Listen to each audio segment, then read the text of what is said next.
ज़िले इंतज़ामिया की जानिब से फैसलाबाद के मुख्तलिफ इलाकों में तजावज़ात के ख़िलाफ़ ऑपरेशन किया गया, लेकिन ये ऑपरेशन जो है स्टार्ट हुआ था फैसलाबाद के चौक घंटाघर से मुल्हिका 8 बाज़ारों में।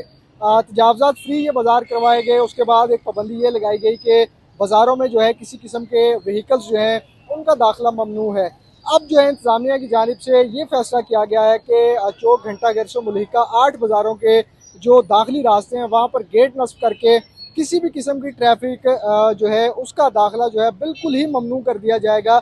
इस हवाले से जो 8 बाज़ारों के ताजिर हैं इनकी जानिब से जो है एहतजाजी बैनर जो हैं वो आवेज़ा किए जा रहे हैं। शदीद तहफ़्फ़ुज़ात का इज़हार किया जा रहा है ताजिरों की जानिब से, और ये मैसेज दिया जा रहा है कि कारोबार जो है तजावज़ात के ऑपरेशन के बाद व्हीकल जो है दाखिल ना होने के बायस जो है शदीद मुतासिर हुआ था। अगर अब बाज़ारों के दाखिली रास्तों पर गेट नस्ब कर दिए जाएंगे तो एक तो बाज़ारों के बाहर जो है ट्रैफिक का फ़्लो वो बहुत ज़्यादा हो जाएगा। इसके अलावा पार्किंग की सहूलत ना होने के बायस जो है गाहक हैं वो उनकी मुश्किलात में इजाफ़ा हो जाएगा। साथ ही साथ जो तजारती मरकज़ घंटाघर है इसके जो बाज़ारों में कारोबार हो रहा है वो शदीद मुतासिर होगा।